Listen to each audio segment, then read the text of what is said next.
मैं अपने बेटे की शादी अपनी पसंद की लड़की से कराना चाहती थी, लेकिन मेरे पति ने अपने मरे हुए दोस्त की बेटी से उसकी शादी तय कर दी। मैंने अपने नौकर को 2 लाख रुपए दिए और उसे लड़की के कमरे में भेज दिया। उससे कहा कि उसकी जिंदगी बर्बाद करके उसे मार देना, बाकी मैं खुद संभाल लूंगी। उस वक्त मेरे पति घर पर नहीं थे। नौकर कमरे में गया तो लड़की की चीख सुनकर मेरा दिल बहुत खुश हुआ। कुछ देर बाद उसकी आवाज बंद हो गई। मैं खुशी से झूमने लगी, लेकिन उसी वक्त मेरी जान निकल गई जब वो लड़की तो मेरी बेटी के कमरे से निकल कर आई और बोली, आंटी, मेरे कमरे में तो आपकी बेटी सोई हुई थी। ये सुनते ही मैं भागती हुई ऊपर पहुंची और कमरे का दरवाजा खोला। सामने का मंजर देखकर मेरी जान निकल गई, क्योंकि मेरी बेटी जमीन पर, मेरे पापा के दोस्त और उनकी पत्नी एक हादसे में गुजर गए थे। उनकी इकलौती बेटी अनाथ हो गई थी, इसलिए पापा उसे हमारे घर लेकर आ गए। मैंने जब उसे पहली बार देखा तो ऐसा लगा जैसे वक्त एक पल के लिए रुक गया हो। उसके चेहरे पर सिर्फ सादगी और खामोशी थी। वो कुछ बोली नहीं, बस धीरे से घर की दहलीज पर कदम रखा और आंगन में आकर खड़ी हो गई। लेकिन उसका वो कदम हमारे घर के सुकून पर बिजली बनकर गिरा था। माँ की आंखें उसे देखकर गुस्से से लाल हो रही थीं और माथे पर बल पड़ गए थे। माँ जोर से चिल्लाकर बोली, देखो जी, इस लड़की को चुपचाप वापस छोड़ आओ, और अगर ऐसा नहीं हुआ तो मुझे तलाक दे दो। पापा ने कुछ नहीं कहा, बस एक ठंडी सांस ली और अपने कमरे में चले गए। माँ की आंखों से नफरत साफ झलक रही थी। वो ना उस लड़की को देखना चाहती थी, ना ही 1 मिनट के लिए घर में बर्दाश्त कर पा रही थी। मैंने तुरंत अदिति को अपने कमरे में ले जाकर बिठा दिया। वो कुछ भी नहीं बोली, बस बैठकर खाली नजरों से कमरे को देखती रही। मैं उसकी हालत समझ सकती थी। उसने अपने माँ बाप को खोया था और अब जिस घर में वो आई थी वहां उसके लिए कोई जगह नहीं थी, सिर्फ नफरत थी। लेकिन वो बिल्कुल भी शिकायत नहीं कर रही थी, जैसे हर दुख को अपने अंदर ही अंदर निगलने की आदत उसे हो चुकी हो। उस शाम घर 2 हिस्सों में बट गया। एक तरफ माँ और उनके जिगर का टुकड़ा मेरा भाई रोहन, और दूसरी तरफ पापा और मैं। रोहन ने माँ की बात मान ली। उसने अदिति से साफ इनकार कर दिया, बल्कि वो नजरें तक चुराने लगा। शायद वो अपनी माँ का लाडला था। शायद उसने माँ की आंखों में छुपी नफरत को इतनी गहराई से महसूस कर लिया था कि वो खुद भी उसी रंग में रंग गया था। मैं जानती थी कि रोहन का दिल नरम है, लेकिन माँ के प्यार के सामने शायद हर जज्बा छोटा पड़ जाता है। अदिति को ऊपर वाले फ्लोर पर शिफ्ट कर दिया गया था, जहाँ पापा ने कुछ ही दिनों में मरम्मत का काम अच्छे से करवाया था, मगर वहां की सफाई अभी बाकी थी। मैं रोज शाम को उसके पास बैठती, थोड़ी देर उससे बातें करती, मगर ज्यादातर वक्त वो खामोश रहती थी। वो किसी से कुछ मांगती नहीं थी, कुछ कहती नहीं थी, जैसे दुनिया की हर उम्मीद उसके लिए दफन हो चुकी हो।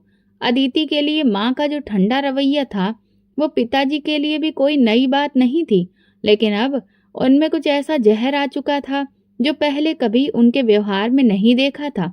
वो खामोशी, मगर उनकी खामोशी भी चिंगारी सी थी। मैंने कई बार उनकी आंखों में वो साया देखा जो इंसान को अंदर ही अंदर खा जाता है। मैं हैरान थी कि आखिर वो इतनी नफरत क्यों कर रही हैं। वो तो एक बच्ची है, क्यों उसकी मौजूदगी बर्दाश्त नहीं कर पा रही। इन सवालों के जवाब तक मेरे पास नहीं थे, लेकिन फिर मुझे अंदाजा होने लगा था कि अतीत में जरूर कुछ ऐसा हुआ है जो माँ की नफरत को इतनी हद तक ले आया। उधर रोहन बदल गया था। वो जो कभी हंस हंस कर बात करने वाला भाई था, अब हर वक्त चुपचाप रहता था। कभी कभार गुस्से से बात करता और अक्सर माँ के साथ ही बैठा नजर आता था। एक दिन जब अदिति आंगन में पौधों को पानी दे रही थी तो रोहन वहीं से गुजरा। उनकी नजरें मिली और एक लम्हा भर को वक्त थम सा गया। रोहन की आंखों में हैरत और कशिश दोनों थी, और अदिति ने पहली बार नजरें झुकाने से पहले थोड़ी देर के लिए रोहन की तरफ देखा। वो लम्हा मैंने महसूस किया और मैं समझ गई कि खामोशी में भी जज्बात पलते हैं, लेकिन माँ की आंखें कुछ भी छुपा नहीं सकती। जब माँ को रोहन और अदिति की नजर टकराने का एहसास हुआ तो जैसे वो अंदर ही अंदर फट गई। उनके लिए ये सिर्फ एक लड़की नहीं थी, बल्कि कोई पुराना जख्म थी जो वक्त के साथ अब नासूर बन चुका था, और इस नासूर को अब वो पूरी तरह से खत्म कर देना चाहती थी। मैंने माँ को उस दिन आईने के सामने खुद से बात करते सुना था। वो कह रही थी, अब मैं कुछ भी कर जाऊंगी, कुछ भी, किसी भी हद तक, लेकिन उसे यहाँ बिल्कुल भी नहीं रहने दूंगी।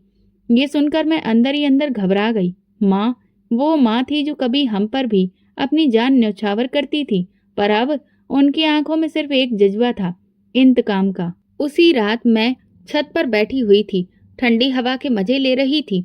नीचे से अदिति की सिसकियों की आवाज आ रही थी, जैसे वो किसी बुरे सपने में रो रही हो। मैं जानती थी कि वो सपने में नहीं बल्कि हकीकत में रो रही थी। उसकी दुनिया पूरी तरह उजड़ चुकी थी। इस घर में भी उससे प्यार करने वाला कोई नहीं था। मुझे नहीं पता था कि आने वाले दिनों में क्या होने वाला है, मगर एक बात मैं जरूर जानती थी कि ये कहानी अभी शुरू हुई थी और मैं इस कहानी का वो किरदार बन चुकी थी जिसे हर दर्द महसूस कराना था, हर मंजर देखना था और हर सच जानकर भी चुप रहना था। ऊपर वाला फ्लोर जैसे किसी पुरानी भूली बिसरी याद की तरह बना था। फर्श पर मिट्टी की मोटी परत थी और खिड़कियां ऐसे बंद थीं जैसे सालों से किसी ने उन्हें खोला ही ना हो। उन पर बहुत बड़े बड़े जाले लगे थे। जब पापा ने अदिति को वहां ले जाकर कहा कि अब से यही तुम्हारा कमरा है, तो उसकी आंखों में वही खामोशी लौट आई जो उसके चेहरे से कभी जाती ही नहीं थी। उसमें ना कोई शिकायत थी, न सवाल, जैसे वो हर नाइंसाफी को अपनी किस्मत का फैसला मानकर चुपचाप सब कुछ कबूल कर चुकी हो। मैं अगले दिन सुबह ही उसके पास चली गई। झाड़ू, कपड़ा, पानी की बाल्टियां और पुराने गंदे कपड़े उठाकर हमने सफाई शुरू की। वो खामोशी से काम कर रही थी। मैंने उससे कोई भी बात नहीं की। शायद मैं जानती थी कि कभी कभार खामोशियां सिर्फ वक्त के गुजरने से ही बोलने लगती हैं। कमरे का एक कोना खास तरीके से बिखरा पड़ा था, जहां एक पुराना अलमारी नुमा फ्रेम झुका हुआ खड़ा था। उसके नीचे कुछ डिब्बे और टूटे हुए बोर्ड रखे थे। जब हमने वो जगह साफ करना शुरू किया तो मेरा हाथ एक लकड़ी के बक्से से टकराया, जिस पर मोटी मिट्टी की परत जमी हुई थी और जंग से भरा हुआ ताला लगा था। ये बक्सा बहुत भारी था और उसकी मौजूदगी कुछ ऐसी थी जैसे वो बरसों से किसी गहरे राज की निगरानी कर रहा हो। मैंने उसकी धूल साफ की और फिर बक्से को ताकत लगाकर बाहर खींच दिया। अदिति ने चौंक कर मेरी तरफ देखा।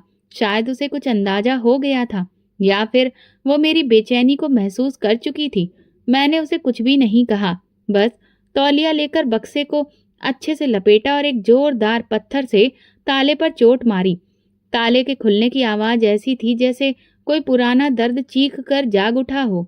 बक्से का ढक्कन फिर मैंने धीरे से उठाया और अंदर जो कुछ भी था वो देखकर मैं पत्थर सी हो गई। वहां पर मुरझाए हुए कई गुलाब के फूल थे जो अब पूरी तरह से सूख चुके थे और काले रंग के हो चुके थे, जैसे कि वो किसी की मोहब्बत की अर्थी पर बिछाए गए हों। उसमें एक खूबसूरत सा चमचमाता हुआ परांदा था जो शायद कभी किसी दुल्हन के बालों में चमका होगा। कुछ टूटी हुई चूड़ियां थीं जिनका रंग अब बहुत ही हल्का पड़ चुका था। उन सबके बीच एक कपड़े में लिपटी हुई डायरी भी रखी हुई थी और कुछ पुराने लिफाफे थे जिन पर धुंधली स्याही से कुछ पते लिखे हुए थे। मैंने वो डायरी खोली और जैसे ही पहला पन्ना पलटा, कुछ तस्वीरें उसमें से नीचे गिरी। मैं झुककर उन्हें उठाया और वो पल, वो लम्हा जैसे किसी ने मेरे दिल पर ठंडी बर्फ रख दी हो।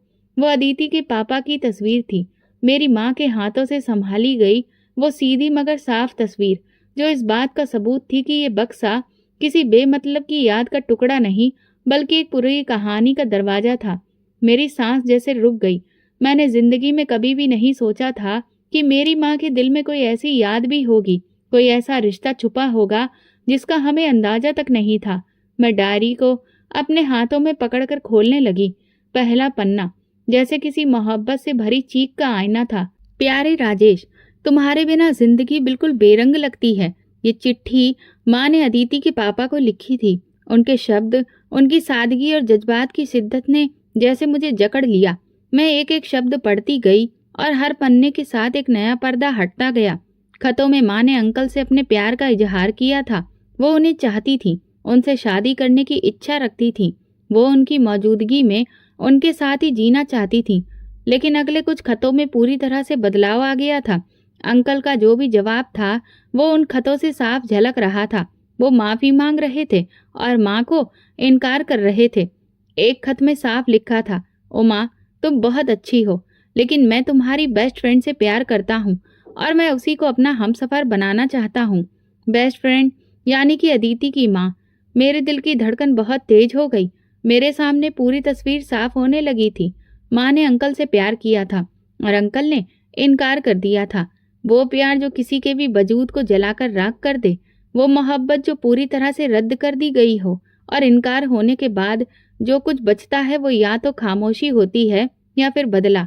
माँ ने खामोशी तो ओढ़ ली थी, मगर अंदर ही अंदर वो बदले की आग में जल रही थी, और वो आग अब अपनी चरम सीमा पर पहुंच चुकी थी। यही वजह थी कि उन्होंने अंकल से सारे रिश्ते तोड़ दिए होंगे। वो कभी उनके घर नहीं गईं और उन्हें कभी अपने घर भी नहीं आने दिया। उन्होंने पिताजी को भी उनसे रिश्ता नहीं रखने दिया।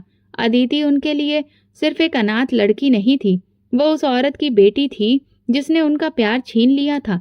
ये नफरत किसी एक दिन की नहीं थी, बल्कि ये तो बरसों पुरानी चिंगारी थी जो अब जाकर ज्वालामुखी बन चुकी थी। मैंने वो बक्सा बंद कर दिया और कमरे की खामोशी में कुछ देर बैठ गई। अदिति ने मुझसे कुछ भी नहीं पूछा।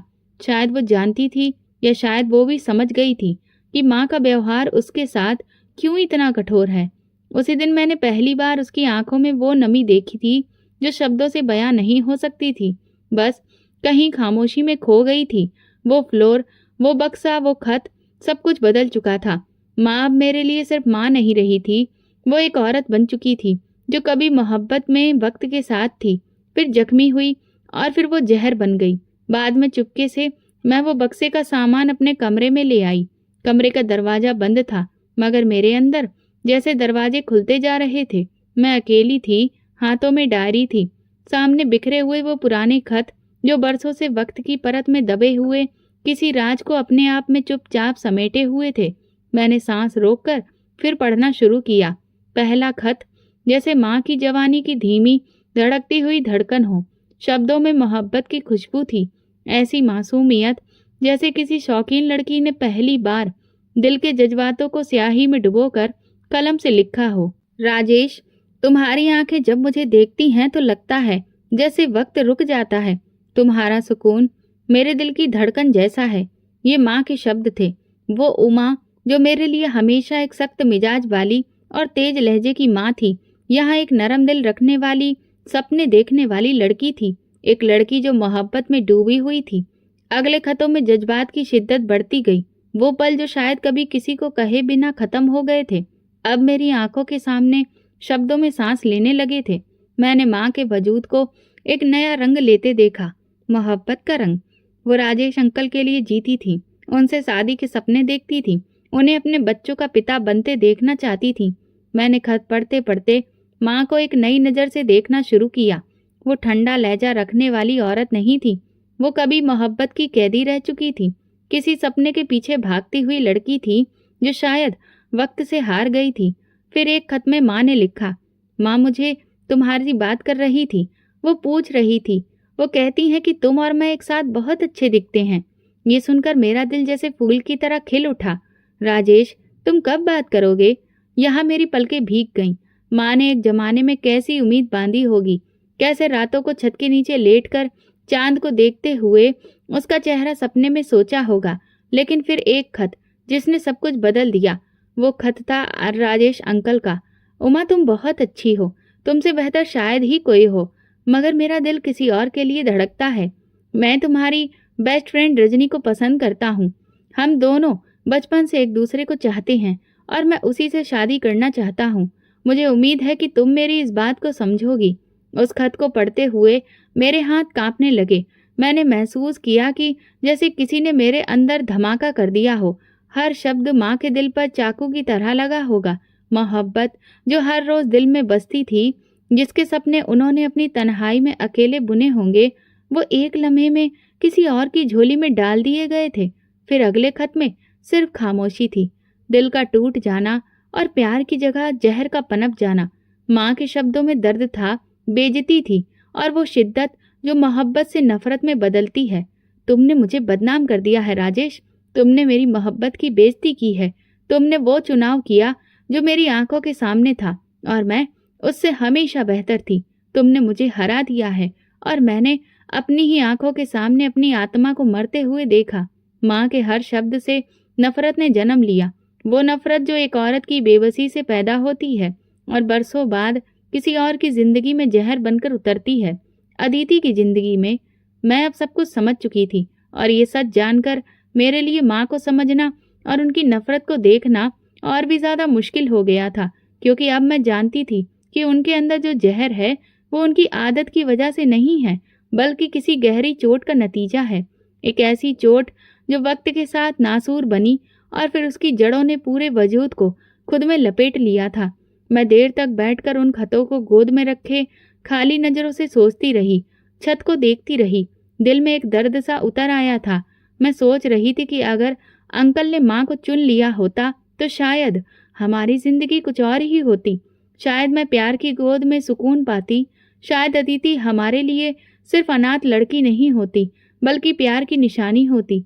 लेकिन ऐसा नहीं हुआ, और जो नहीं हुआ वही सब कुछ बर्बाद कर गया। घर अब वो घर नहीं रहा था जहाँ हंसी की आवाजें गूंजती थीं, या शाम को चाय के वक्त सब लोग एक जगह बैठते थे। हर कमरे में खामोशी का बोझ दिखाई देता था। दरो दीवार भी जैसे एक दूसरे से नजर चुरा रहे थे। हर इंसान अपनी ही दुनिया में कैद था, मगर सबकी सांसों में बस एक ही कमी गूंज रही थी, अदिति। अदिति के लिए माँ का व्यवहार दिन ब दिन सख्त होता जा रहा था। वो अदिति से ऐसे बात करती जैसे वो कोई बोझ हो या कोई ऐसी चीज जो अशुद्ध हो गई हो और घर की हवा को गंदा कर रही हो। कभी उसे नाश्ता नहीं मिलता तो कभी उसे पूरे घर का काम करवाया जाता, और अक्सर ऐसे ताने दिए जाते कि जैसे अनाथ होना कोई गुनाह हो। अनाथ हो तो सर झुकाकर जियो, सर उठाने की तुम्हारी औकात नहीं है। लेकिन इस सब के बावजूद अदिति के चेहरे पर एक खामोश सी रोशनी थी। वो हर काम चुपचाप करती, कभी किसी से न लड़ती न कभी शिकायत करती। उसकी आंखों में अजीब सी खामोशी बोलती थी जो सुनने वाले को बेचैन कर देती थी। और शायद यही चीज थी जो रोहन को बेबस कर रही थी। रोहन जो माँ की बातों में आकर अदिति से दूर था, अब धीरे धीरे उसकी तरफ खिंचने लगा था।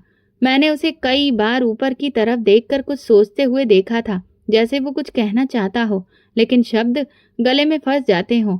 वो कभी कभी चुपचाप पानी का गिलास रखकर चला जाता, कभी किचन में उसके करीब आकर खामोशी से देखता, फिर कभी सिर्फ दूर से ही उसकी झुकी नजरें देखा करता। अदिति ने कभी भी आंख उठाकर रोहन को नहीं देखा था। शायद वो जानती थी कि कोई भी जज्बा, कोई भी नजर उसके लिए खतरा बन सकती है। वो माँ की नफरत को बहुत अच्छी तरह से जान चुकी थी और उसका सामना करने की हिम्मत उसमें नहीं थी। लेकिन रोहन की नजरों में वो बेकरारी थी जो छुपाए नहीं छुप रही थी। कभी कभी वो नीचे आकर बेवजह मुझसे अदिति के बारे में सवाल करता। वो खाना खा चुकी है? वो ठीक है? कुछ चाहिए तो नहीं उसे? मैं सब समझती थी कि उसका दिल हार चुका था। अदिति की मासूमियत, उसका सुकून, उसकी आंखों की बेबसी ने रोहन के दिल में एक आग सी लगा दी थी। और ये वो मोहब्बत थी जो शब्दों की मोहताज नहीं थी। ये नजर, खामोशी और जज्बे की कहानी थी। माँ को जब पहली बार शक हुआ, वो दिन मुझे आज भी याद है। रोहन ऊपर कुछ सामान देने गया हुआ था और मैं नीचे किचन में थी। माँ दरवाजे के पीछे खड़ी हुई थी और उन्होंने रोहन को अदिति को एक पुराना चम्मच देते हुए देख लिया था, जिसमें कुछ भी ऐसा खास नहीं था। वो एक साधारण सी बात थी, मगर माँ की आंखों ने उसमें कुछ और ही पढ़ लिया था, जैसे उनके दिल में एक छुपा जहर जाग गया हो। उसी दिन के बाद माँ की नजरें बदल गईं। वो हर वक्त चौकन्ना रहने लगी थी। अदिति के हर कदम पर उनकी नजर होती और रोहन के हर बहाने पर वो शक करती। उन्होंने बातों बातों में रोहन से कहना शुरू किया, तुम्हें भी तो एक दिन घर बसाना है, कोई अच्छी सी अमीर सी लड़की ढूंढेंगे तुम्हारे लिए। रोहन ये सुनते ही चुप हो जाता या फिर कमरा छोड़कर चला जाता। मैं माँ की आंखों में वो नफरत देख रही थी जो सिर्फ दुश्मनी के लिए नहीं होती। ये वो जहर था जो दिल के किसी एक कोने में जन्म लेता है, जहाँ कभी प्यार बसा ही ना हो। अब उन्हें अदिति की हर सांस खटकने लगी थी और रोहन की नजरें उनके लिए जंग का ऐलान बन गई थी।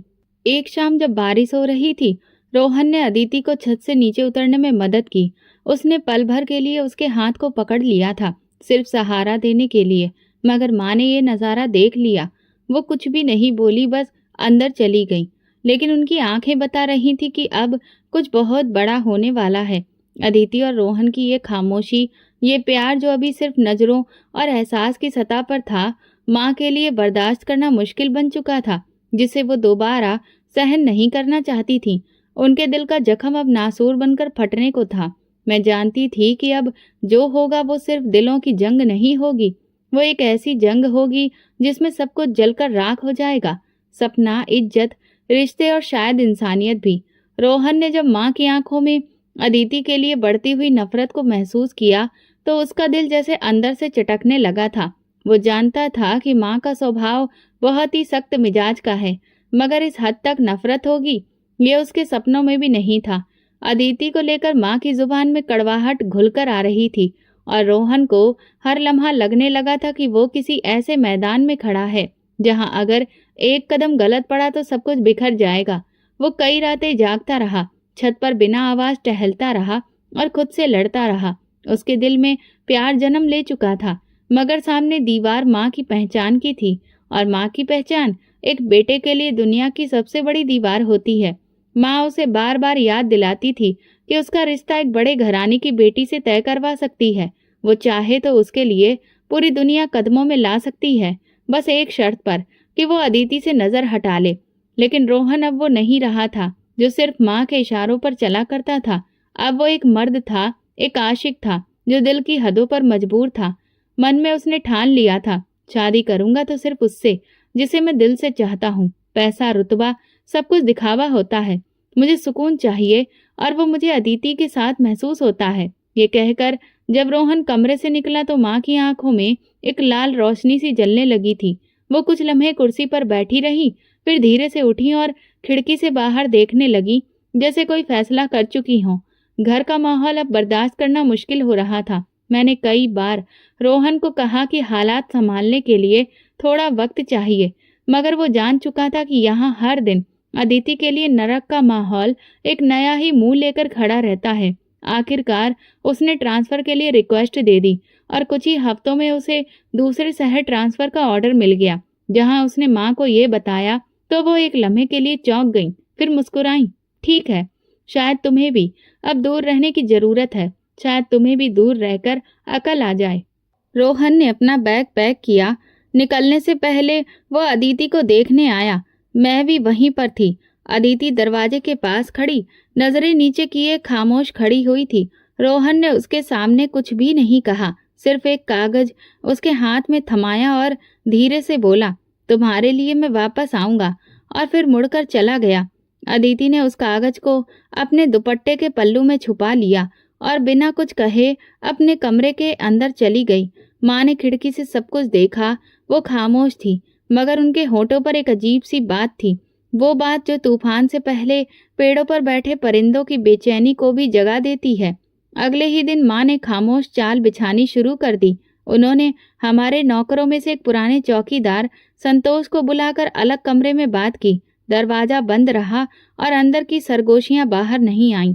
लेकिन मैंने संतोष की आंखों में डर की एक चमक देखी थी। जब वो बाहर निकला तब मैं माँ के इरादों को समझने लगी थी। उनकी खामोशी, उनकी मुस्कुराहटें, उनका हर लम्हा जैसे किसी गहरे मंसूबे का हिस्सा बन चुका था। उन्होंने मुझे कुछ नहीं बताया, मगर मैं जानती थी कि वो अदिति के वजूद को सिर्फ नजरअंदाज नहीं करना चाहती, वो उसे पूरी तरह से मिटा देना चाहती हैं।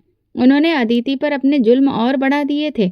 खाने पीने में भी कमी करने लगी, कामों में और ज्यादा जुल्म करने लगी और कभी भी ना खत्म होने वाले ताने देने लगी। लेकिन अदिति अभी भी वही थी, खामोश, बर्बाद और चुपचाप हर बात सहने वाली।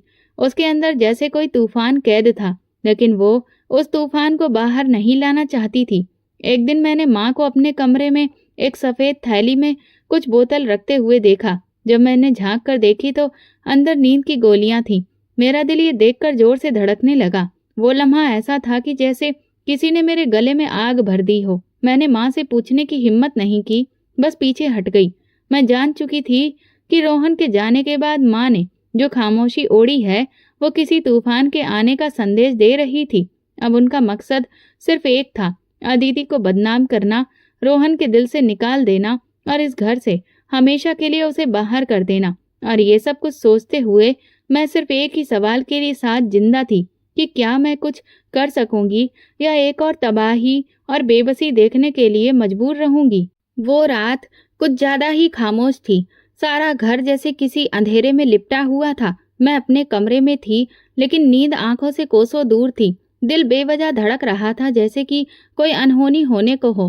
दीवार की घड़ी की सुइयां हर लम्हे चिल्ला रही थीं और हवा भी जैसे सिसकियां ले रही थी। अचानक मुझे नीचे से कुछ आहट सुनाई दी, जैसे कोई दबे पांव चल रहा हो, जैसे कोई बहुत ही सोच समझ कर एक एक कदम फूक फूक कर रख रहा हो। मैंने दरवाजा धीरे से खोला और झांक कर नीचे का नजारा देखा। माँ किचन में थी। उनके हाथ में दूध का गिलास था और पास ही टेबल पर सफेद रंग की छोटी सी बोतल रखी थी। वो बड़े ही संभाल कर उस बोतल से कुछ गोलियां निकाल कर दूध में घोल रही थी। मैं दंग खड़ी रह गई। पूरे शरीर में चींटियां काटने लगी। गोलियां पूरी तरह से घुलने के बाद माँ ने गिलास को दुपट्टे में लपेटा, जैसे कि कोई बहुत ही कीमती चीज छुपा रही हो। उनका चेहरा आज कुछ ज्यादा ही सुकून से भरा लग रहा था, मगर आंखों में एक ऐसी चमक थी जो आम हालात में नजर नहीं आती थी। वो चमक जो सिर्फ तब आती है जब कोई अपना फैसला आखिरी मोड़ तक लेकर जा चुका हो। मैं कदम पीछे खींचे और छुपकर सीढ़ियों से नीचे उतरी। मेरी नजरें वहीं पर जमी हुई थीं। उन्होंने वो दूध का गिलास संतोष चौकीदार के हवाले किया और धीरे से कहा, वक्त आ गया है, जो कहा था वो करो। संतोष ने गिलास पकड़कर नजर झुका ली और बिना कुछ कहे ऊपर की तरफ चल पड़ा। मेरे दिल की धड़कन जैसे एक लम्हे को रुक गई। मैं वहीं एक कोने में पीछे छुपी खड़ी रही, सांस लेने की हिम्मत भी नहीं कर पा रही थी। माँ वहीं पर खड़ी रही, गहरे सुकून में, जैसे कि वो जानती हो कि अब सब कुछ वैसा ही होगा जैसा कि वो चाहती हैं। मुझे लगा कि जैसे मेरे कदम जमीन में धंस गए हों। मैं हिम्मत करके आगे बढ़ी, माँ के सामने जाकर खड़ी हो गई। ये क्या कर रही हैं माँ? आपको भगवान का वास्ता है, कोई भी जुल्म ना करिए। वो बच्ची है, मासूम है, अनाथ है, उसके साथ ऐसा कुछ मत करिए। माँ ने मेरी तरफ देखा, जैसे मेरी मौजूदगी उनके लिए कोई मायने ही नहीं रखती हो। उनकी आंखों में एक ऐसी ठंडक थी जिसे देखकर मेरी रूह कांप गई। तू खामोश हो जा, जो होना है वो होकर रहेगा। अगर तूने अपनी जुबान खोली तो तेरा अंजाम भी वही होगा जो उसका होगा। उन्होंने मेरे कंधे को जोर से दबाया, इतनी जोर से कि मैं तकलीफ से पीछे हट गई। उनका हाथ का जोर, उनकी आवाज की तेजी और आंखों की बेरहमी ने मेरे होशो हवास छीन लिए थे और मैं बुरी तरह डर गई थी। मैं पीछे हट गई, सिर्फ एक नजर ऊपर सीढ़ियों की तरफ डाली जहां संतोष एक एक कदम आगे बढ़ रहा था। मैं बेबस खड़ी रही, खुद को रोकने की कोशिश करती रही, मगर दिल में एक डर गहरा होता गया कि अगर मैंने कुछ किया तो शायद सब कुछ मेरे हाथों से भी निकल जाएगा। ऊपर वाले फ्लोर से कोई आवाज नहीं आई, सब कुछ माँ के हिसाब से ही हो रहा था। कुछ पलों के बाद संतोष वापस नीचे आया। उसके हाथ खाली थे। उसने माँ की तरफ एक इशारा किया, जैसे ये बता रहा हो कि जो होना था वो हो चुका है। माँ ने उसकी बात पर सर हिलाया और फिर धीरे कदमों से अपने कमरे के अंदर चली गई। दरवाजा बंद होने की आवाज मेरे होशो हवास पर बिजली बनकर गिरी थी। संतोष, वो एक दुबला पतला शरीर वाला, जो कि घर का मालिकाना चौकीदार था, जो सालों से हमारे घर में था, जिसे हमने कभी भी एक वफादार नौकर से ज्यादा और कुछ नहीं समझा था, आज इस घर के सबसे भयानक किरदार में बदल चुका था। वो दरवाजा बंद करके अंदर चला गया और मैं नीचे सीढ़ियों के साए में छुपी दीवार से चिपकी सांस रोककर खड़ी रही। मेरे दिल की धड़कन जैसे अंदर ही अंदर चिल्लाती रही और मेरे अंदर की हर आवाज बेबस हो गई। कमरे के अंदर बुरी तरह से खामोशी थी। कुछ लम्हों के बाद एक हल्की चीख सुनाई दी, फिर कुछ और तेज, और फिर जैसे कोई भयानक दहाड़ मेरे वजूद पर पड़ी। वो चिल्ला रही थी, वो अदिति थी। वो दर्द, वो चिल्लाना, वो खौफ मेरी हड्डियों में घुस गया। वो चीख किसी मासूम की चीख नहीं थी। वो चीख एक ऐसे वजूद की थी जिसकी इज्जत लूटी जा रही थी, जो अपनी आखिरी सांस ले रहा था। मेरी आंखें दरवाजे पर जम गईं, मगर मेरे कदम जमीन में धंसे थे। मैं कुछ भी नहीं कर सकी, सिर्फ आंखों से आंसू बहते रहे, जो गर्दन पर उतरते हुए मेरे शरीर की बेबसी की गवाही बन गए थे। दिल अंदर ही अंदर चिल्ला रहा था, जुबान सुन्न थी और मन में सिर्फ एक बात गूंज रही थी, काश मैं कुछ कर पाती। वक्त चलता रहा, न जाने कितने लम्हे, कितने घंटे गुजर गए। चीखने की आवाज धीरे धीरे और ज्यादा धीमी होती गई और फिर पूरी तरह से खामोशी छा गई। वो खामोशी जो किसी मौत की गवाही देती है, या किसी ऐसी टूट फूट की जो शब्दों में बयां नहीं हो सकती। फिर दरवाजा खुला, संतोष बाहर निकला। उसका चेहरा पसीने से भीगा हुआ था और सांस फूली हुई, आंखों में एक अजीब बहसीपन था। वो बिना कुछ कहे नजर उठाए बिना नीचे की तरफ बढ़ गया। उसके कदमों की छाप मेरे दिल पर बिजली बनकर गिर रही थी। कुछ लम्हों के बाद माँ सामने से धीरे धीरे चलती हुई आई। उनके चेहरे पर एक जीत की मुस्कुराहट थी, जैसे वो किसी जंग में कामयाब हो चुकी हों, जैसे किसी दुश्मन को ढेर करके लौटी हों। वो दरवाजे के पास रुकी, उसे धीरे से खोला और अंदर दाखिल हो गईं। मैं खुद को घसीटते हुए जीने के किनारे तक खींच लाई। दरवाजा आधा खुला रह गया। माँ अंदर गई और कमरे की धीमी रोशनी में मैंने अदिति को देखा। वो बिस्तर पर हल्की बेहोशी में थी, चेहरा सफेद, आंखें खोई खोई, होठों पर खून के निशान की लकीर, चादर पूरी तरह से बिखरी हुई, बाल भी बिखरे और पूरे वजूद से बेबसी टपक रही थी। उसकी आंखें माँ पर जमी थीं। नहीं, जमी नहीं बल्कि ठहर गई थीं। वो नज़र में आज तक किसी को नहीं देखी थी। वो ना नफरत की थी न दुख की। वो नज़र जैसे पूरी तरह से सवाल में बदली हुई थी। क्यों माँ? उनके सामने खड़ी हुई माँ ने कुछ देर उसे ऐसे देखा जैसे अपने किए हुए पर बहुत सुकून महसूस कर रही हो। फिर उनके होंठ हिले। मैंने सुना वो बस इतना कह रही थी, अब शायद सुकून आ जाएगा।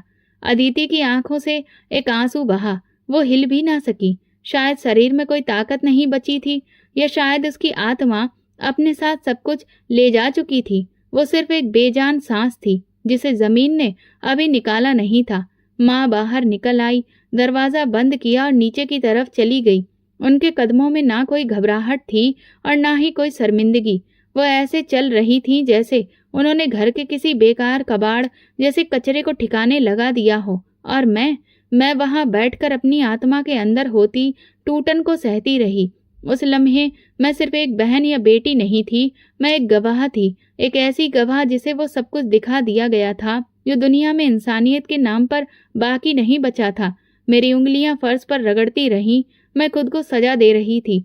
मेरी आंखें बंद हो रही थीं, लेकिन वो नजर, वो आंखों की सतह पर बार बार आता रहा। अदिति की बेजान आंखें, उसकी खामोश चीख और माँ की ठंडी मुस्कुराहट, सब कुछ।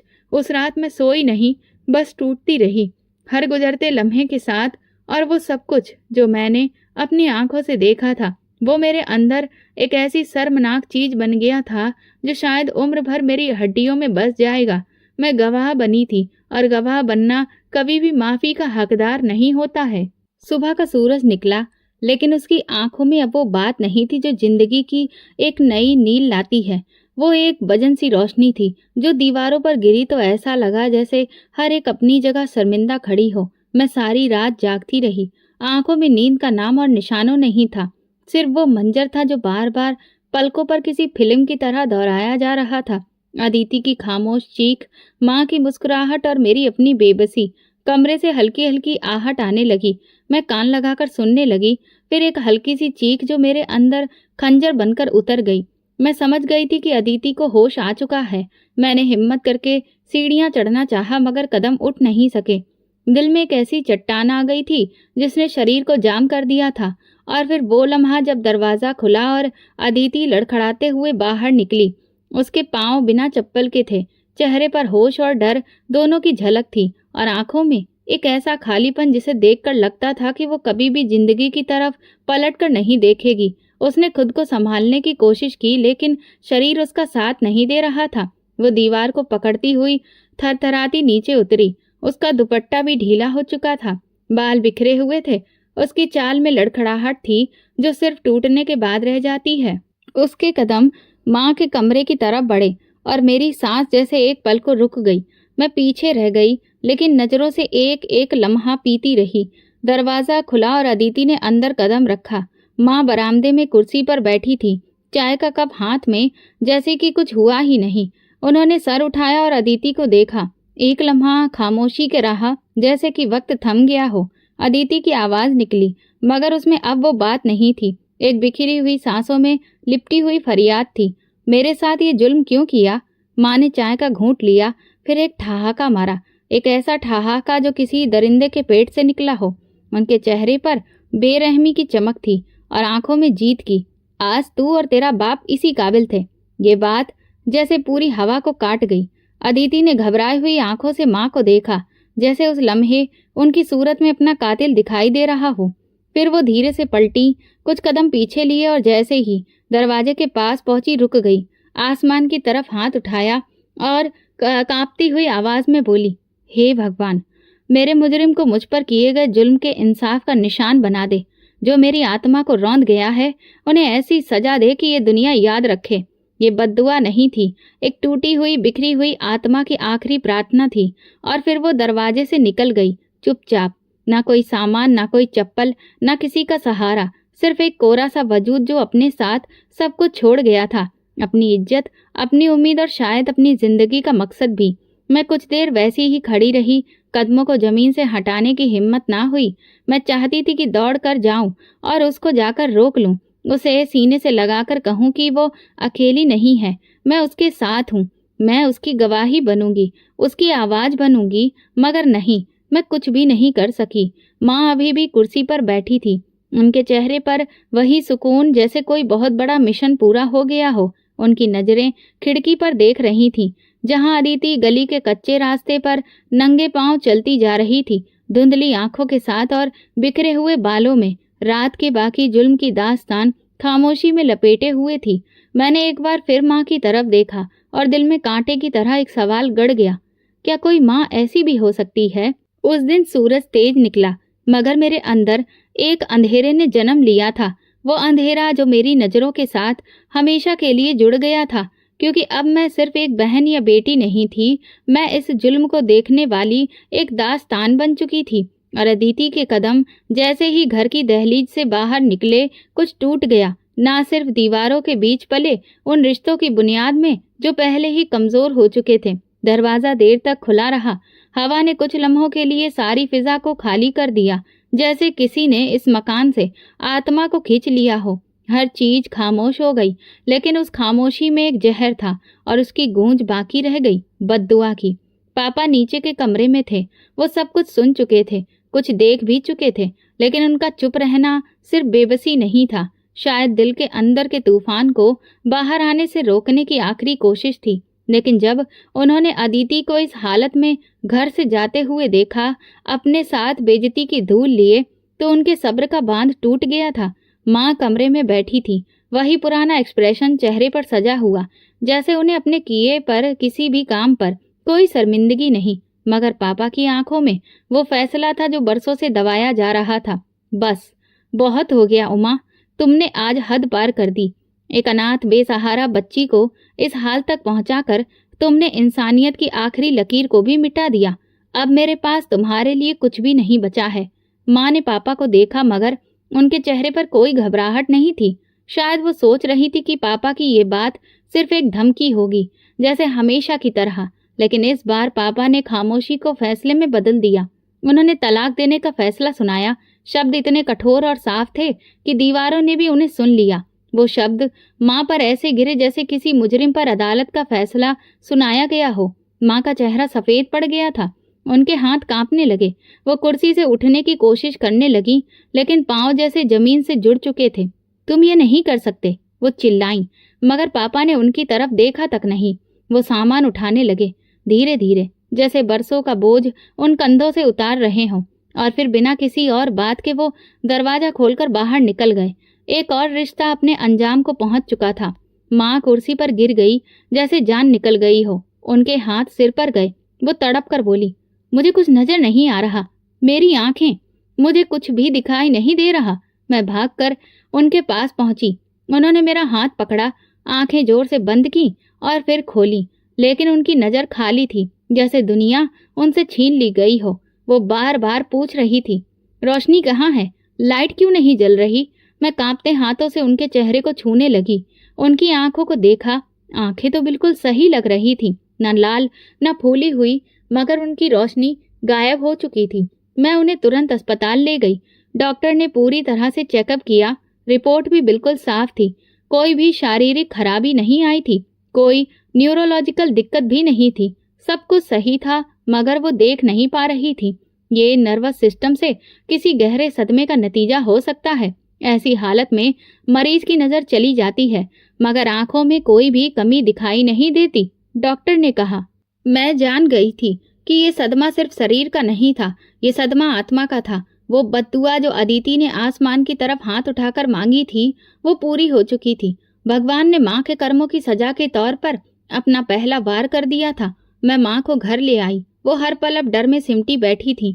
हर आहट पर चौंक जाती, अंधेरे में हाथ मारती और बार बार एक ही बात दोहराती, मुझे बचा लो, मुझे अदिति से माफी मांगनी है। वो बहुत दूर न चली गई हो। मैं हर रोज उन्हें देखती, जो कभी घर की रानी थी, जो अपनी मर्जी की मालकिन थी, आज एक बेबस औरत बन चुकी थी, जो 4 कदम भी किसी सहारे के बिना न चल सकती थी। वो जो दूसरों की जिंदगियों के फैसले करती थी, आज अपनी सांसों पर भी अधिकार नहीं रखती थी। और मैं तो हैरान नहीं थी। दिल में किसी तरह की हमदर्दी नहीं थी, बस एक ठहरा हुआ दुख था, क्योंकि मैं जानती थी कि जो किया जाता है उसकी सजा हमेशा लौट कर आती है, और जब वो आती है तो सिर्फ शरीर नहीं तोड़ती, आत्मा तक को जरूर करके रख देती है। 2 दिन गुजर चुके थे अदिति को गए हुए, लेकिन घर में वक्त जैसे रुक गया था। न कोई बात, न कोई हंसी, न कोई हरकत, सब कुछ बिना आवाज के मातम में डूबा हुआ था। माँ दिन रात एक कोने में बैठी अंधेरे को घूरती रहती। उनकी आंखें रोशनी से खाली हो चुकी थीं, मगर माँ का अंधेरा शायद उससे भी ज्यादा गहरा था। वो दिन चमकती धूप लिए आया था, मगर दोपहर के वक्त अचानक एक जोरदार चीख ने सारे घर को हिला दिया। अदिति, मुझे माफ कर दो। आवाज नीचे वाले सर्वेंट क्वार्टर से आ रही थी। मैं दौड़ती हुई नीचे पहुंची और वो मंजर देखा जिससे मेरी आत्मा कांप गई। संतोष, वही चौकीदार जो 2 रात पहले एक मासूम की जिंदगी को रौंद कर आया था, अब दीवारों से टकरा रहा था। उसका सिर खून से सना था, कपड़े गंदे, आंखें फैली हुई और हाथों की उंगलियां मिट्टी में गड़ी हुई थीं। मैंने गलत किया, मुझे माफ कर दो। वो मुझे देख रही है, हर तरफ वही है, हर तरफ अदिति है। वो जमीन पर घिसट रहा था, कभी दीवारों से सिर मार रहा था, कभी हवा में हाथ उठाकर थप्पड़ खाने जैसी हरकतें कर रहा था, जैसे कोई अनदेखा हाथ उसे मार रहा हो, किसी अदृश्य ताकत ने उसे जकड़ रखा हो। मैं वहीं दरवाजे पर खड़ी पत्थर हो गई। मुझे ऐसा लगा जैसे अदिति की बद्दुआ हवा में तैरती हुई संतोष के खून की रगों में जहर बनकर उतर चुकी हो। ऊपर माँ की चीख सुनाई दी, कौन है? कौन आ रहा है? ये मेरे साथ क्या हो रहा है? मैं ऊपर पहुंची तो माँ अपने कमरे के कोने में खड़ी थी, हाथ हवा में घूम रहे थे, जैसे किसी अनजाने अंधेरे से लड़ रही हो। उनकी आंखें खुली थीं, मगर खाली। उनके होंठ बार बार हिल रहे थे। ये आवाज, ये किसकी आवाज है? मुझे क्यों नहीं दिखता कोई? कहाँ गई सब रोशनियां? मैंने उनके कंधे को पकड़ा, मगर उन्होंने मुझे धक्का दे दिया। तू भी उसकी तरफ है, अदिति को ले जा, ले जा, मुझे छोड़ दे। उस दिन मैंने देखा कि जुर्म सिर्फ शरीर को नहीं, आत्मा को भी नोच देता है। संतोष पागल हो चुका था, और अम्मा, वो तो अपनी रोशनी को खोकर अब अकल के दरवाजे पर बेहोश होकर दस्तक दे रही थी। ये बद्दुआ का अंजाम था, एक ऐसी पुकार का असर जो आसमान ने सुन ली थी और जमीन पर कहर बनकर उतर आई थी। रोहन की वापसी अचानक हुई थी। उसके कदमों की आवाज जैसे पुराने जख्मों को छेड़ गई। वो दरवाजे से अंदर दाखिल हुआ तो घर की हवा में वो खामोशी थी जो साधारण नहीं होती, वो खामोशी जिसमें शब्द दफन होते हैं और सच चुपचाप आंखों के पीछे चलता रहता है। क्या हुआ यहाँ? सब इतने खामोश क्यों हैं? माँ कहाँ है? रोहन की आवाज में परेशानी थी। मैंने उसे देखते ही अपने आंसू रोकने की कोशिश की, लेकिन मेरे सब्र का बंधन टूट गया। मैं रोहन को एक तरफ ले जाकर सारी सच्चाई बता दी। अदिति पर गुजरे हुए वो लम्हे, माँ की साजिश, नींद की गोलियां, संतोष की दरिंदगी, अदिति की पुकार, फिर माँ की आंखों की रोशनी छिन जाना। रोहन सुनता रहा, उसके चेहरे पर रंग बदलते रहे, आंखों में हैरत, फिर दर्द, और आखिर में एक ऐसा लालपन आंखों में उतर आया जो खून के आसपास दिख रहा था। वो एकदम उठा, मुट्ठियां भींची और सीधा नीचे की तरफ दौड़ा।